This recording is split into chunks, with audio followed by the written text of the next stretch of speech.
మాట్లాడుతున్నాం కదా.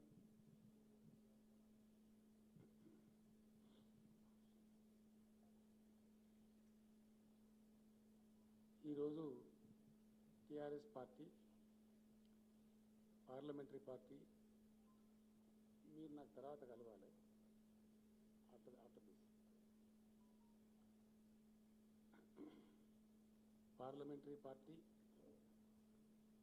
శాసనసభాపక్షం జడ్పీ చైర్మన్లు డీసీసీబీ డీసీఎంఎస్ అధ్యక్షులు పార్టీ రాష్ట్ర కార్యవర్గం అట్లాగే పార్టీ జిల్లా అధ్యక్షులు జిల్లా రైతు బంధు సమితి అధ్యక్షులు వీళ్ళందరితో కలిపి సంయుక్త సమావేశం జరిగింది. అందులో చాలా సుదీర్ఘమైన చర్చ తర్వాత రాష్ట్రంలో పండబోయేటువంటి యాసంగి వరి ధాన్యం మొత్తం కూడా పంజాబ్ తరహాలో కేంద్రం ప్రొక్యూర్మెంట్ చేయాలని చెప్పి కేంద్రాన్ని డిమాండ్ చేస్తూ యునానిమస్గా తీర్మానించడం జరిగింది. మొదటి దశలో రేపు మంత్రుల బృందం పార్లమెంటు సభ్యుల బృందం ఢిల్లీకి వెళ్తున్నారు. కంబైన్డ్గా అక్కడ ఫుడ్ మినిస్టర్ గారిని కలిసి తెలంగాణ రైతుల పక్షాన మా వాళ్ళు అక్కడ డిమాండ్ చేస్తారు. మినిస్టర్ గారిని కలిసి వాళ్ళు తీసుకుంటారనే మేము ఆశిస్తూ ఉన్నాం.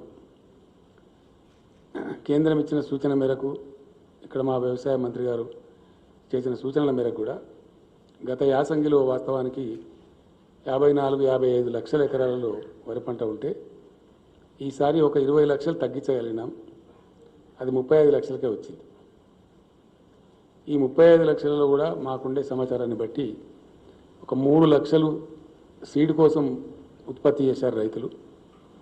మరొక 2-2.5 లక్షలు ఇంచుమించుగా వాళ్ళ సొంత భోజనం కోసం రైతులు వాడుకుంటారు. వాళ్ళ పంట వాళ్ళే తింటారు కాబట్టి వాడుకుంటారు. అంటే నెట్ 30 లక్షల ఎకరాలది వరి అమ్మాల్సినటువంటి అవసరం ఏర్పడుతుంది. చాలా తగ్గింది. గతంకి ఇప్పటికి పోలిస్తే ఇంచుమించు 25 లక్షల ఎకరాలలో పంట మార్పిడి కింద తగ్గించగలిగినాం. అయినప్పటికీ కొన్ని వందరు పొలాలు కొన్ని ఇతరత్ర ఉండి రైతులు పండిస్తారు కాబట్టి దీన్ని తీసుకోవాల్సిన బాధ్యత ప్రభుత్వం మీదనే ఉంటుంది. గతంలో కూడా నేను ఒకసారి చెప్పినా మళ్ళా కూడా నేను చెప్తున్నాను. ప్రపంచవ్యాప్తంగా ఆహార రంగంలో ఫుడ్ సెక్యూరిటీ విషయంలో అన్ని దేశాలు కూడా స్వావలంబన ఉండాలని కోరుకుంటాయి. అందుకోసం భారతదేశంలో కూడా ఫుడ్ సెక్టార్ చాలా ఇంపార్టెంట్ సెక్టార్ కాబట్టి ప్రపంచంలోనే పెద్ద జనాభా ఉన్న దేశాలలో భారత్ 2వ స్థానంలో ఉంది. కాబట్టి ఏదైనా ప్రకృతి వైపరీత్యాలు సంభవించి అకాలం లేదా అతివృష్టి వచ్చి ఇబ్బందులు ఏర్పడితే దేశంలో ఆహార కొరత రాకూడదు. ఆ దృష్టితో తెచ్చిందే గతంలో ఫుడ్ సెక్యూరిటీ యాక్ట్. ఈ ఫుడ్ సెక్యూరిటీ యాక్ట్ ద్వారా ఆ బాధ్యతను భారత రాజ్యాంగం కేంద్ర ప్రభుత్వం మీద పెట్టింది. కేంద్రం ధాన్యం సేకరించాలి. ఆ పద్ధతిలో సేకరిస్తూ ఉన్నారు. Minimum 2-3 years buffer stocks maintain చేయాల్సిన బాధ్యత మీదే ఉంటుంది, ప్రభుత్వం మీద ఉంటుంది.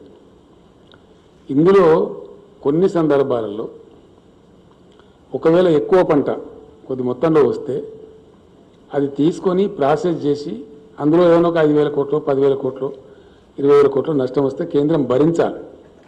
ఎందుకంటే ఆ బాధ్యత కేంద్రం మీద ఉంది కాబట్టి ఆ ప్రాసెస్ చేసేటువంటి పద్ధతి కేంద్రం భరించాలి. ఆ బాధ్యత నుంచి కేంద్రం తప్పించుకోకూడదు. దానికోసం మేము కేంద్రాన్ని చాలా స్పష్టంగా డిమాండ్ చేస్తూ ఉన్నాం. అనేక విషయాలలో ఇప్పుడున్నటువంటి బీజేపీ ప్రభుత్వం Ek Bharat Shreshtha Bharat, 1 nation 1 ration, 1 nation 1 policy అంటారు వాళ్ళు. మరి అట్లనే 1 నేషన్ 1 ప్రొక్యూర్మెంట్ ఉండాలి. ఆహార ధాన్యాల సేకరణ విషయంలో దేశమంతటికి కూడా ఒకే పాలసీ ఉండాలి అని మేము కేంద్రాన్ని డిమాండ్ చేస్తూ ఉన్నాం. అందులో పంజాబ్కు ఒక నీతి, గుజరాత్కు ఒక నీతి, తెలంగాణకు ఒక నీతి, ఇంకో రాష్ట్రానికి ఇంకో నీతి అనేది ఉండకూడదు. There has to be a uniform food grains procurement policy. That is what we are demanding from the state of Telangana. రెండవ విషయం ఏంటంటే ఇది రైతుల యొక్క జీవన మరణ సమస్య. రైతులు పంటలు పండిస్తారు, వాళ్ళకి అంతవరకు తెలుస్తుంది ఉండే అవకాశాలను బట్టి.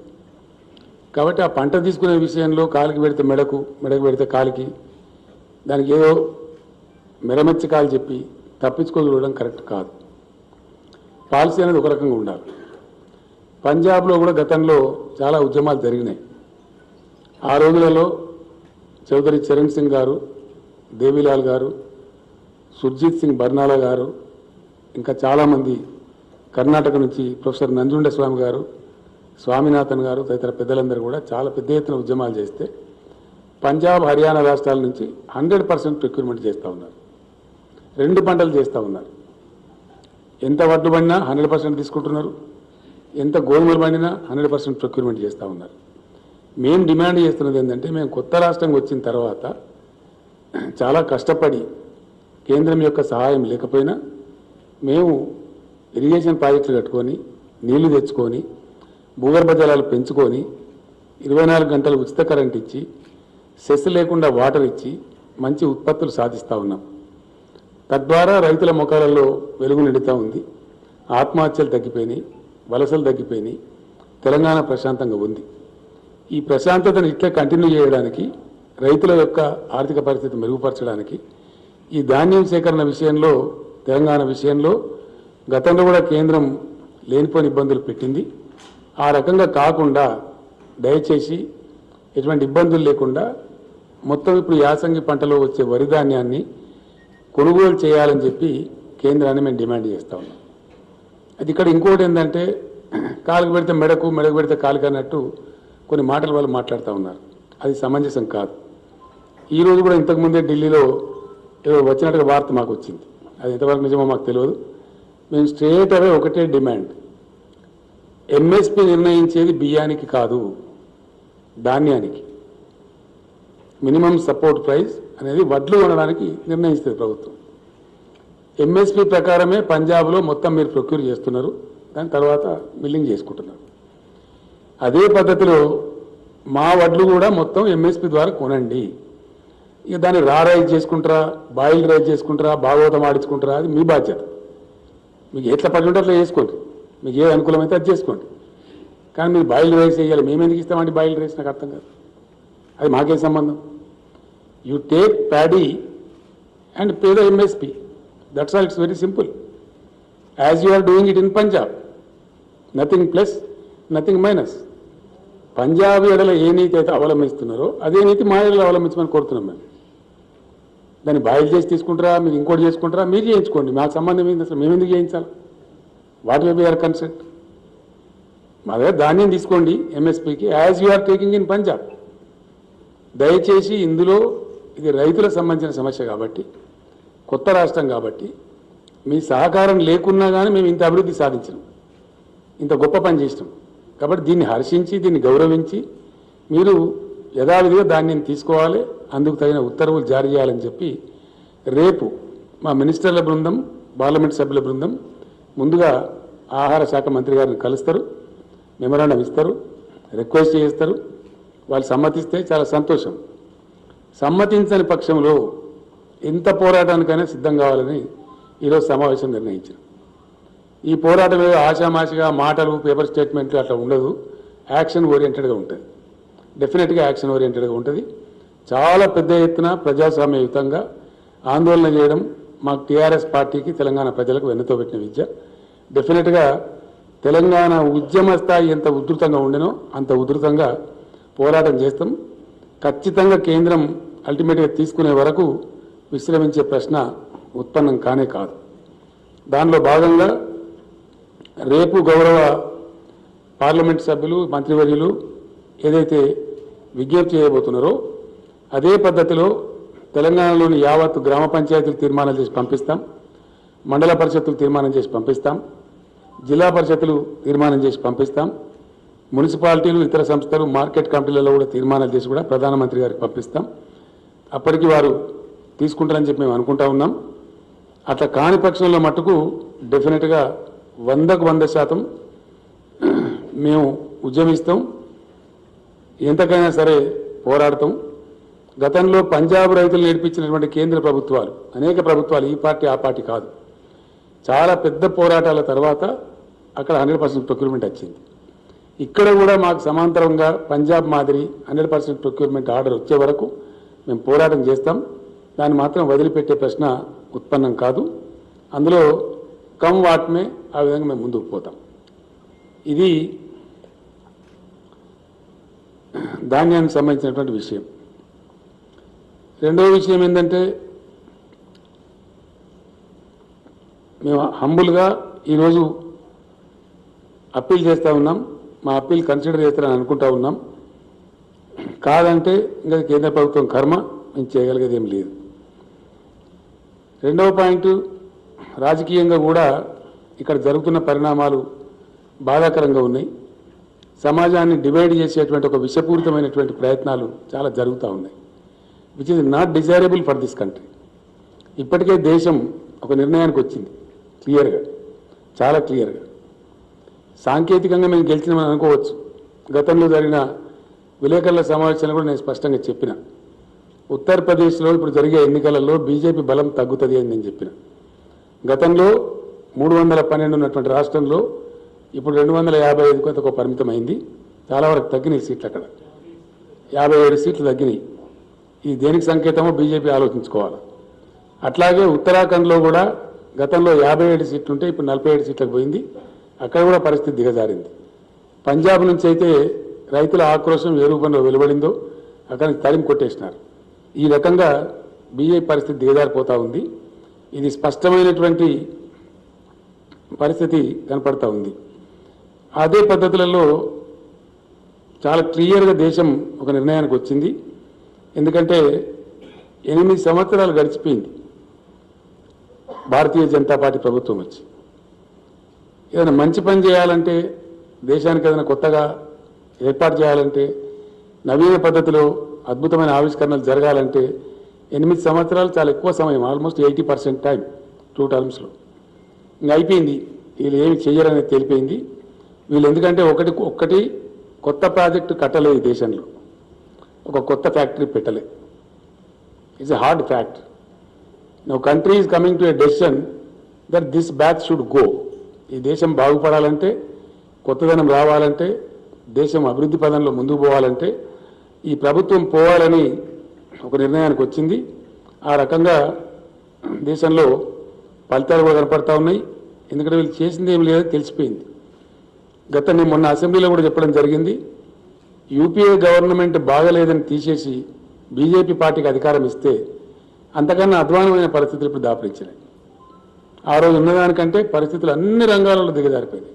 ఒకటి రంగం, 2 రంగాలు కాదు. జీడిపి 8% గ్రోత్ ఉన్నటువంటిది ఆ రోజు యూపీఏలో ఇప్పుడు 9%కో 10%కో పోవాల్సింది 6% పడిపోయింది.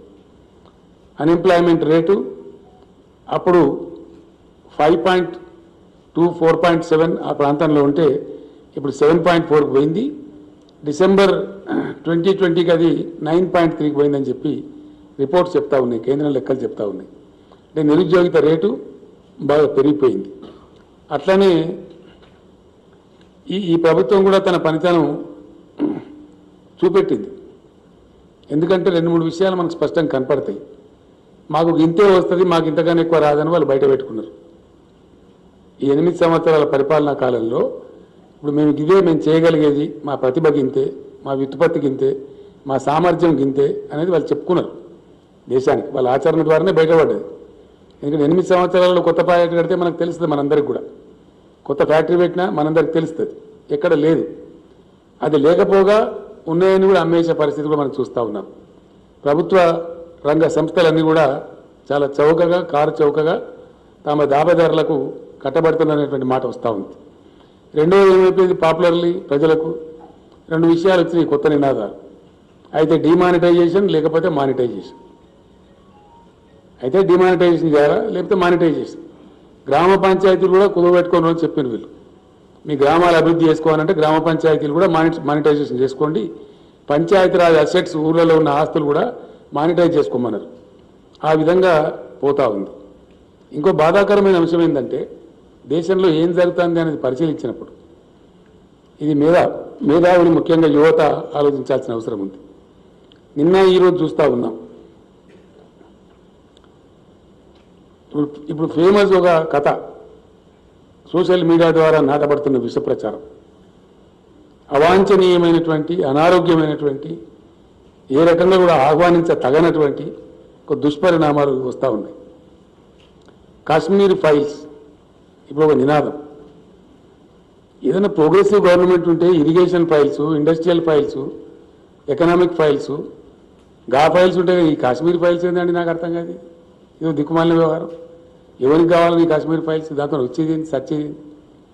ఢిల్లీలో ఆ కాశ్మీర్ పండిట్లో చెప్తున్నారు, మాకు జరిగినటువంటి దీన్ని ఓట్ల రూపంలో సొమ్ము చేసుకున్న ఒక దుర్మార్గమైన ప్రక్రియ ఈ ప్రచారం.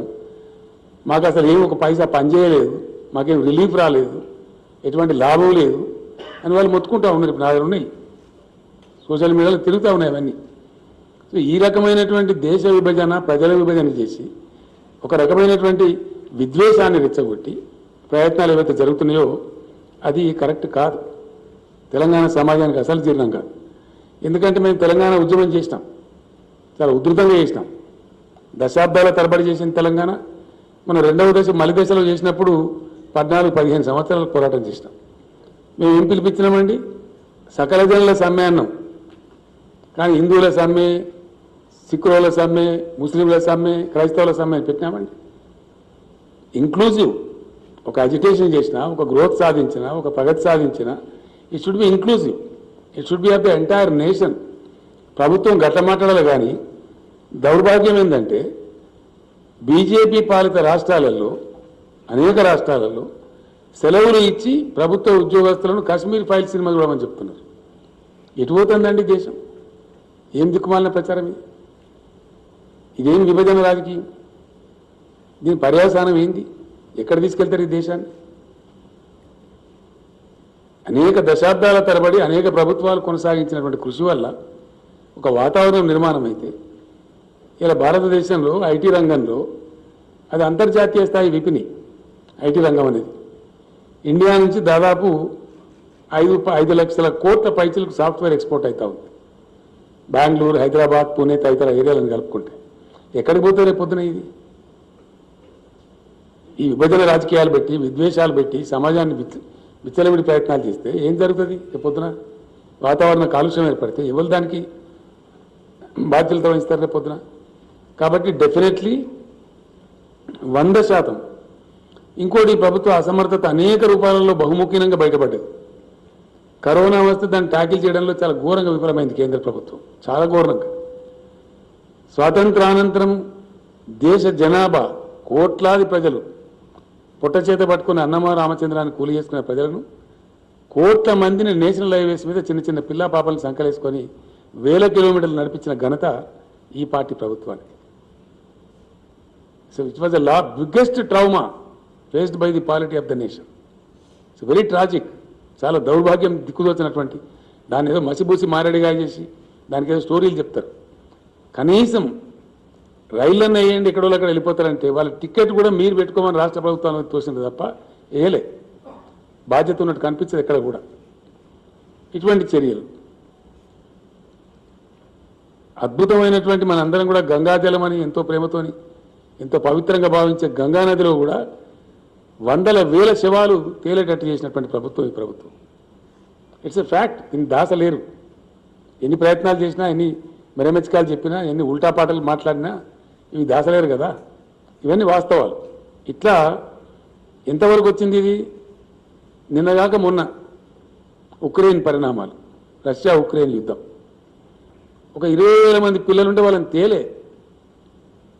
ఎంబసీని షిఫ్ట్ చేసినారు నెల ముందు, కానీ పిల్లల్ని షిఫ్ట్ చేయలే, అలర్ట్ చేయలే.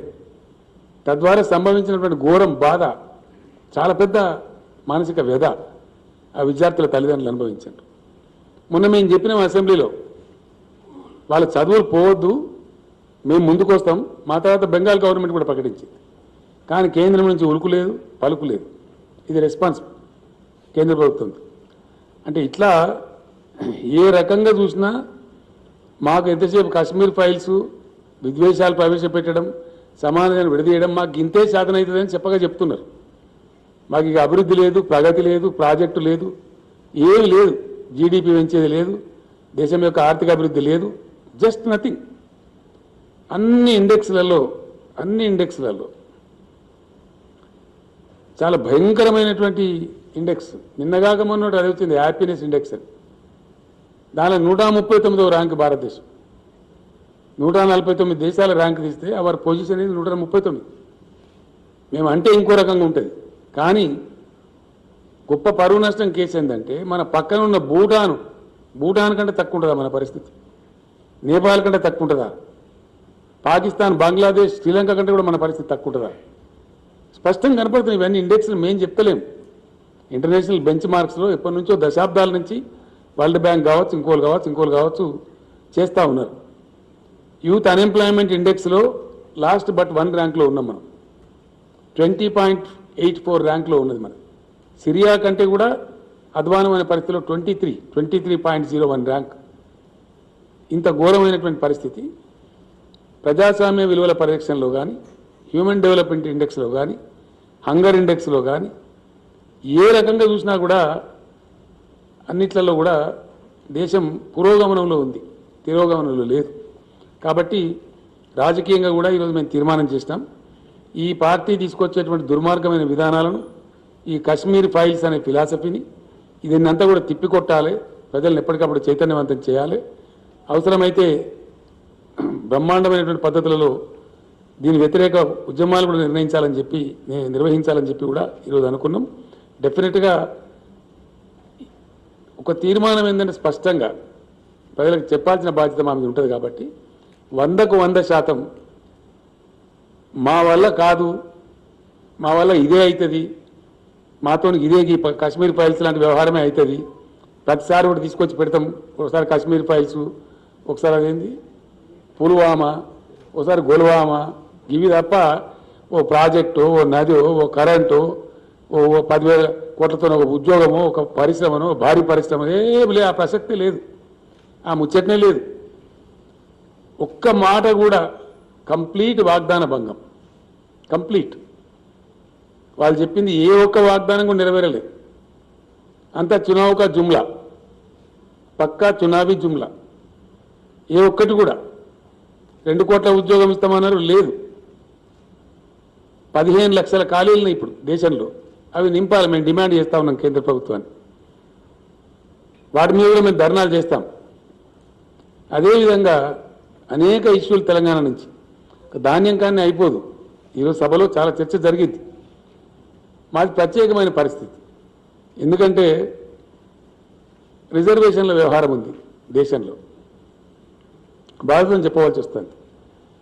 రిజర్వేషన్ల వ్యవహారంలో యాక్చువల్లీ 50% కన్నా ఎక్కువ ఉండద్దు అని రాజ్యాంగం లెక్క లేదు. కానీ సుప్రీంకోర్టు ఒక జడ్జిమెంట్ ఇచ్చింది. ఆ జడ్జిమెంటు పూర్తిస్థాయిలో ఇంప్లిమెంట్ అవుతుందా దేశంలో? అయితే లేదు. తమిళనాడులో 69% ఇస్తారు, ఇంకో రాష్ట్రంలో ఇంకో % ఇస్తారు, మన దగ్గర 50% దాటద్దు అంటారు. నేను అడిగినాం, ప్రధానమంత్రి కూడా మేము అడిగినాం ఎక్కడ పద్ధతి అని చెప్పి. సుప్రీంకోర్టు ఇచ్చిన జడ్జిమెంట్లో వాళ్ళకు వెసులుబాటు ఇచ్చారు. ఏదైనా ప్రాంతంలో, దేశంలో, ఏదైనా రాష్ట్రంలో ప్రత్యేక పరిస్థితి సంభవిస్తే అప్పుడు ప్రభుత్వాలు పెంచుకోవచ్చు, 50% అధిగమించవచ్చు అని చెప్పారు. దాన్ని మొత్తం మేము కంప్లీట్గా కమిషన్ ఏర్పాటు చేసి రిపోర్ట్ తెప్పించి అధ్యయనం చేసి సమగ్రంగా పంపించినాం. శాసనసభ ఏకగ్రీవ తీర్మానం చేసి పంపించినాం. గిరిజన రిజర్వేషన్లు మేము ఆంధ్రప్రదేశ్లో ఉన్నప్పుడు పల్చబడ్డాం, మేము 6%గానే పరిగణించబడ్డాం. ఇవాళ మా పర్సెంటేజ్ పెరిగిపోయింది తెలంగాణ సెపరేట్ స్టేట్ కావడం వల్ల. కాబట్టి దాన్ని 10% పెట్టుకుంటామని చెప్పి పంపించినాం. ఈ రోజు వరకు కూడా దాని మీద ఉలుకు లేదు, పలుకు లేదు, ఏదో కాగితం రాసి తప్పించుకునేటువంటి పరిస్థితి. ఇట్లా ఉన్నటువంటి పరిస్థితి. అట్లనే అనేక విషయాలలో ఎస్సీ వర్గీకరణ మా రాష్ట్రంలో పెద్ద ఉద్యమాలు జరిగినాయి. మా శాసనసభ ఇక్కడి నుంచి యునానిమస్గా, అక్కడ 2 కులాలు ఉన్నప్పటికీ మేము అందరినీ కన్విన్స్ చేసి యునానిమస్ తీర్మానం చేసి పంపించినాం. ఎవరికి వచ్చే పర్సెంటేజ్ వాళ్ళకి వస్తుంది, వాళ్ళకి జనాభాను బట్టి ఎందుకు పెండింగ్ పెట్టాలని ప్రజలు కోరుతున్నారని చెప్పి పంపిస్తే దాని మీద కూడా ఈరోజు వరకు అతిగతి లేనటువంటి పరిస్థితి. అట్లనే బీసీల కులగణన చేయమని అడిగినాం. ఎవరికి ఏమి నష్టం ఉన్నదండి? ఎవరు ఎంతమంది ఉన్నదో తెలిస్తే వాళ్ళ పని వాళ్ళు చేసుకుంటారు, దానిలో ఇబ్బంది ఏమున్నది? దాన్ని కూడా పట్టించుకున్న పాపాన కేంద్ర ప్రభుత్వం కనపడతలేదు.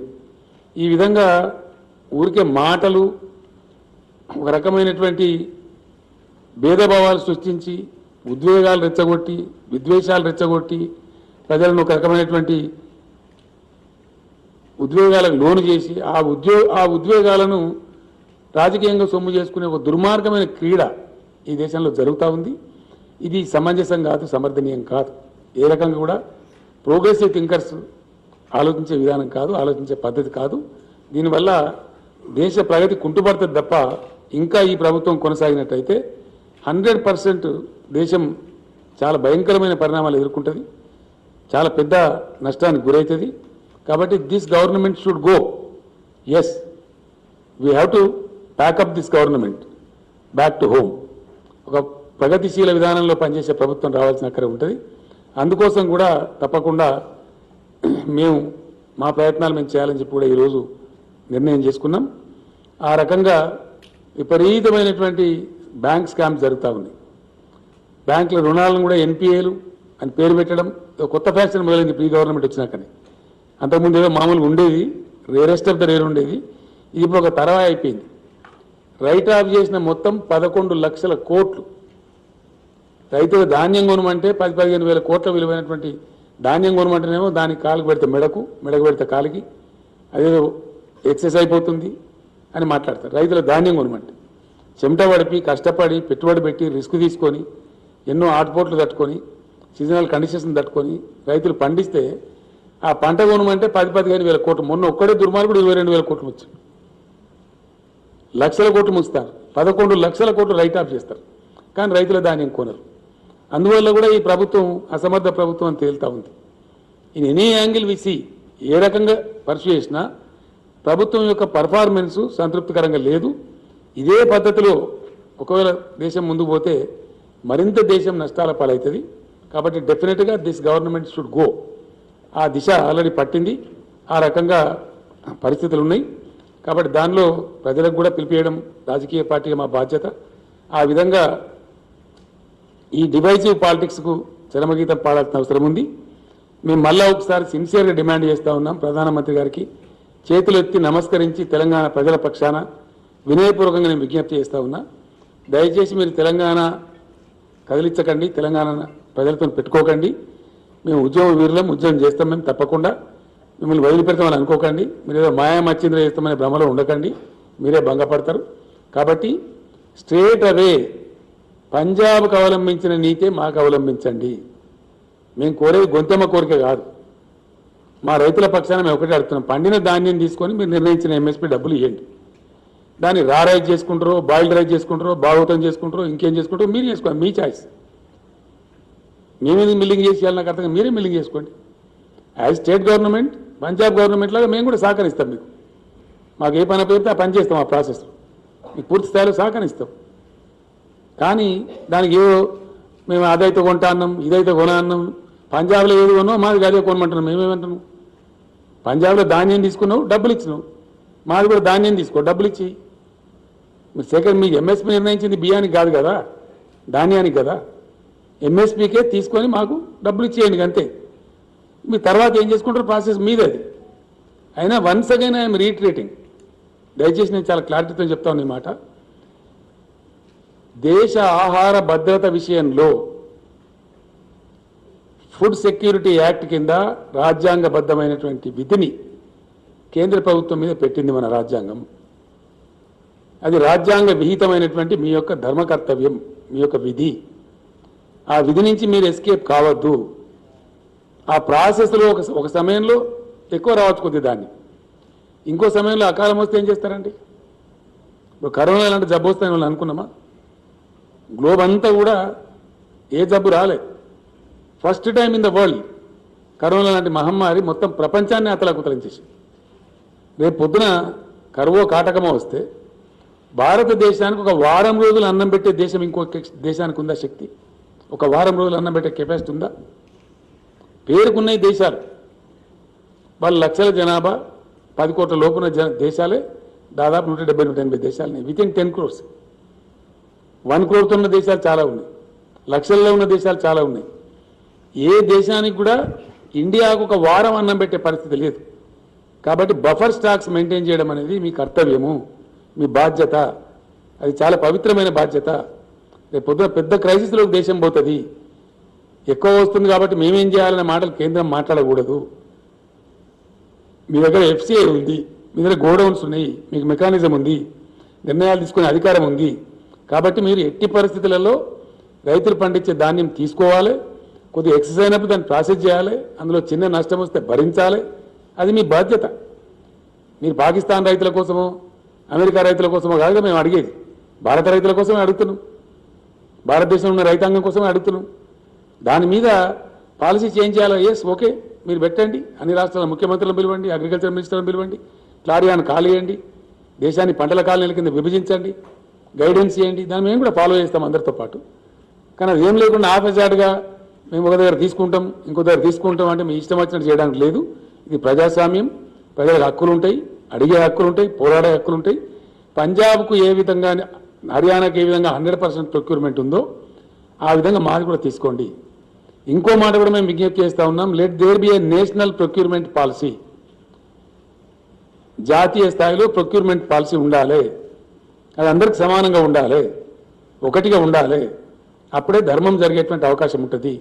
కాబట్టి ఆ ప్రకారం చేయాలని చెప్పి కేంద్రాన్ని మేము కోరుతున్నాం. అట్లా చేయని పక్షంలో మట్టుకు చాలా పెద్ద ఎత్తున అనేక పోరాట రూపాలలో బ్రహ్మాండమైన పద్ధతిలో ఉద్యమం చేస్తాం. అవసరమైతే మొత్తం క్యాబినెట్ అంతా వెళ్ళి ఢిల్లీలో తీవ్రమైన నిరసన కార్యక్రమాలు కూడా చేపడతాం. ఇక్కడ కూడా ఉద్యమాలు నిర్మిస్తాం. మొన్న నేను వెళ్ళినప్పుడు ఆ కిసాన్ నేతలు కొంతమంది నాకు కలిసినారు. తప్పకుండా మేము కూడా వస్తాం సార్, పార్టిసిపేట్ అవుతామని చెప్పినారు. జాతీయ స్థాయికి ఉద్యమాన్ని తీసుకొని పోతాం. కేంద్రాన్ని ఈరోజు ఇంకో డిమాండ్ కూడా నేను చేస్తా ఉన్నా. దేశంలో ఇప్పటి వరకు అందరికి రాజ్యాంగ రక్షణలు ఉన్నాయి, కానీ దేశానికి అన్నం పెట్టే రైతులకు ఇలా కాన్స్టిట్యూషనల్ సేఫ్టీ లేదు. ఎస్, డెఫినెట్గా ఈ దేశంలో అది రావాల్సిన అవసరం ఉంది. Let there be constitutional safety for the farmers. किसान के लिए संवैधानिक रक्षा की जरूरत है. किसानों का हकों को संविधान में शामिल किया जाए. हमारे पार्टी की तरफ से हम डिमांड कर रहे हैं, किसानों को बचाने के लिए, किसानों का गौरव बढ़ाने के लिए, किसानों को आत्मनिर्भर बनाने के लिए किसानों को संविधान रक्षा चाहिए. ये हमारा डिमांड है केंद्र सरकार के साथ. ये कोई उल्टा सुल्टा डिमांड नहीं है. इसीलिए हम कह रहे हैं कि किसानों को संवैधानिक रक्षा दो.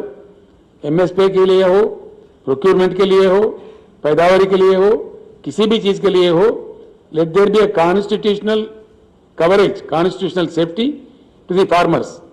I appeal to the Honorable Prime Minister. I appeal to the Food Minister. If you are farmer loving government, now prove your integrity. Come forward. Take the farmers into the constitutional net. Constitutional protection ఇవ్వండి. ఆ రకంగా రాజ్యాంగ సవరణ చేయండి. మీకు చిత్తశుద్ధి ఉంటే ఇదే పార్లమెంట్లో పెట్టండి కాన్స్టిట్యూషనల్ అమెండ్మెంట్కు. మా పార్టీ సపోర్ట్ చేస్తాం, దేశమంతా కూడా సపోర్ట్ చేస్తారు, హర్షిస్తారు. ఆ రకంగా చేయాలని కూడా మేము కోరుతా ఉన్నాం. Thank you. అది ఏ పర్సెంట్ మాకు సంబంధం లేదు. ధాన్యం తీసుకో, నీకు ఎట్లా మంచిదే అట్లా చేసుకో, మాకెందుకు ఆ బాధ. మాకు నేను ఏమంటున్నా అంటే ఒకటే మా సింపుల్ ముచ్చట, పంజాబ్లో వడ్లు కొన్నావు, మావి కూడా వడ్లు కొని డబ్బులు ఇక అంతే. ఆ బియ్యం కథ దయ్యం కథ మాకెందుకండి, మాకెందుకండి? Why do I bother for that? As you have done in Punjab, do it in Telangana, that's all.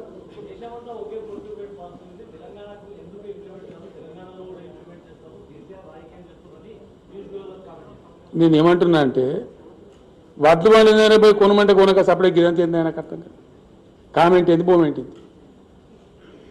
KCR comment చేయకుండా చేయరాదా? వడ్లు కొంటే అయిపోయాయి. చక్కగా మాట చెప్పరాదు. అరే యాసంగిలో పండే ధాన్యం అంతా కొంటామని చెప్పి నేను పోయి పూల బొకే బ్రహ్మాండంగా ఇచ్చి ఆయనకు దండ వేసి దండం పెట్టి వస్తా, కడప తల పెట్టమంటే పోయి పెడతా. ఈ కదా ఇవన్నీ మెరమెచ్చకాలి ఎందుకే? సింపుల్ మాట. దేశంలో ప్రొక్యూర్మెంట్ ఉంది, సంతోషం. అట్లే మాది కొనమని మేము అంటున్నాం. ఏమంటున్నాం మేము? మాకేం సంబంధం అదంతా?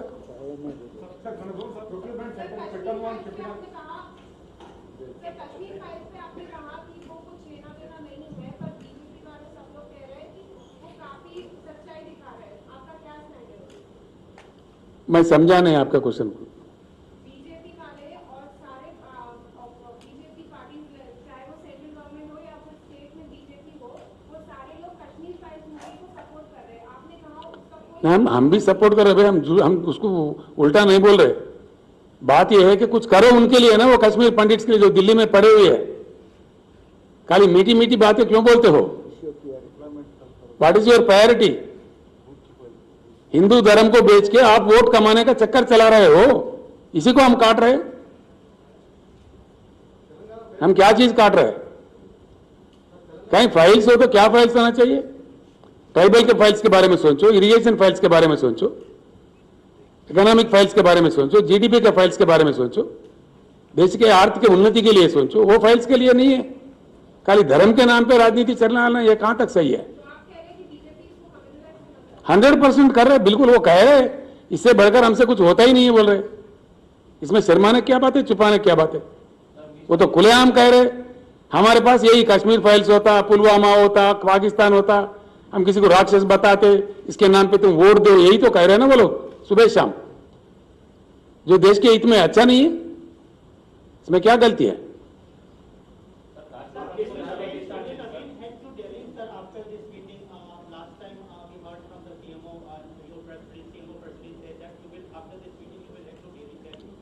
First of all, our minister's delegation, along with the agriculture minister and civil supplies minister, along with our honorable members, will go and meet Mr. Piyush Goyal.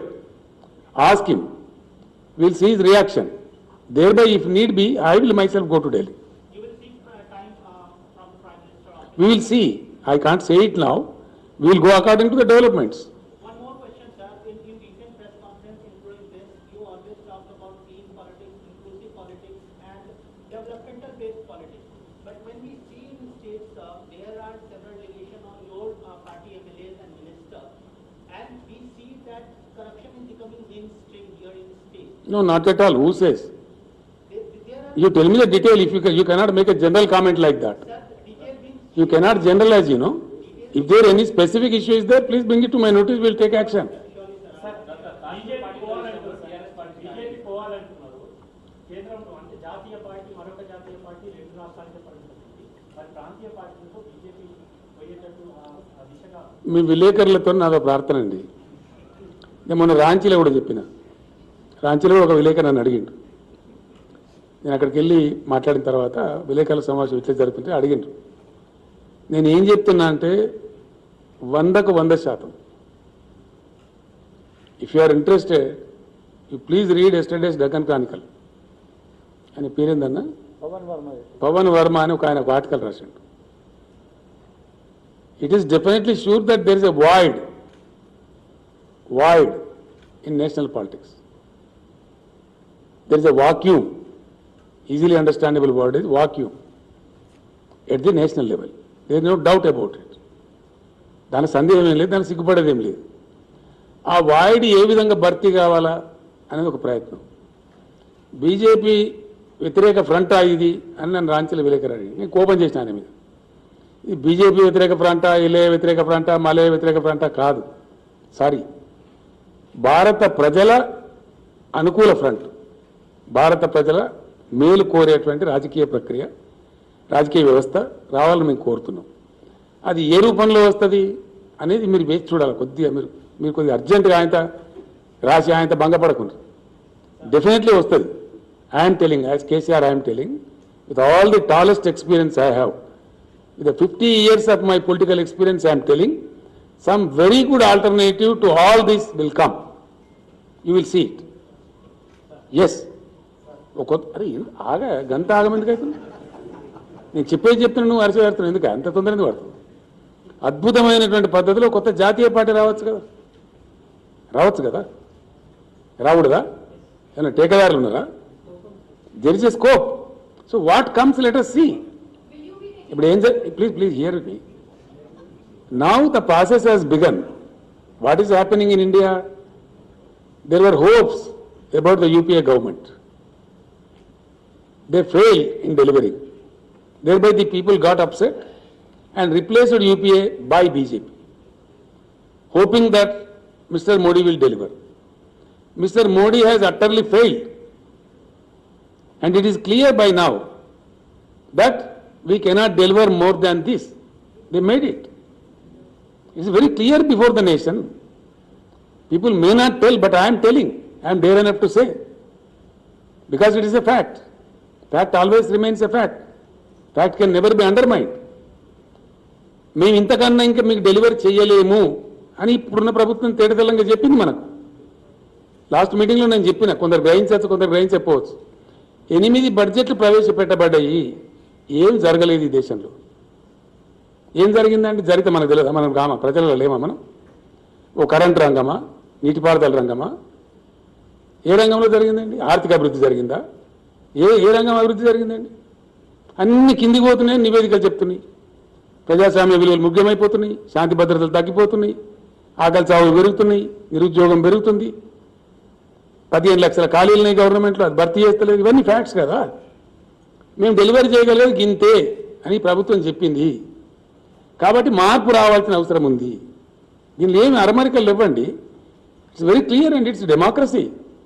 అది మాట్లాడుతున్న తప్ప అన్నట్టు అట్లా మాట్లాడకూడదు అన్నట్టు మాట్లాడితే ఎట్లా? తప్పకుండా ఈ దేశంలో పరివర్తన రావాల్సిన అవసరం ఉంది, భారీ పరివర్తన రావాల్సిన అవసరం ఉంది, స్ట్రక్చరల్ చేంజెస్ రావాల్సిన అవసరం ఉంది. ఎస్, డెఫినెట్గా చాలా స్ట్రక్చరల్ చేంజెస్ రావాలా. 75 సంవత్సరాలలో కూడా చాలా అనామలీస్ ఉన్నాయి, చాలా అనామలీస్ పెండింగ్లో ఉన్నాయి, చాలా విషయాలు ఉన్నాయి. అవన్నీ చర్చకు పెడితే వస్తాయి అవన్నీ. కాబట్టి ఇప్పుడు దేశం అర్థం చేసుకున్నది. UPA has miserably failed, it was replaced by BJP and BJP has more miserably failed. UPA కన్నా అధ్వానంగా ఫెయిల్ అయిపోయింది. ఫెయిల్ కావడమే కాకుండా వీళ్ళు విద్వేష రాజకీయాలు తెస్తున్నారు. యూపీఐలో అది లేకుండా అట్లీస్ట్ వీళ్ళు ఒక ద్వేషం, విద్వేషం రోజు పొద్దున్న లేస్తే అది ఎన్నిక వస్తుందంటే ఒక కథ, ఒక ఉద్వేగ పరిస్థితి క్రియేట్ చేయాలి, దాన్ని ఎన్కాష్మెంట్ చేసుకోవాలి. ఏం ఉపన్యాసాలు వింటున్నామండి ఈ దేశంలో? ఏం ఎన్నికల మాట్లాడే ఉపన్యాసాలేనా? ఒక చెన్నారెడ్డి గారు మసీదు పక్కన నిలబడి పంచిండని చెప్పి చేసి మాట్లాడిందని చెప్పి 6 ఏళ్ళు బార్ చేసింది, ఆయన డిబార్ చేశారు, ఆయన సభ్యత్వం తీసేశారు మన రాష్ట్రంలో. ఈరోజు నిన్నగాక మన ఉత్తరప్రదేశ్లో ఏందండి, ఏమేం జరిగింది? మాకు ఓటు అయిపోతే నేను ఫలానా మతం అని పేరు పెడతాం, ఈ భాష ఉపన్యాసాలు చెప్తున్నారు. ఇది వాంఛనీయమా ఈ దేశంలో? ఈ పద్ధతేనా? ఫ్రీ విల్ ఉందా కంట్రీలో? ఉంటుందా? ఇదే పద్ధతి కొనసాగచ్చునా?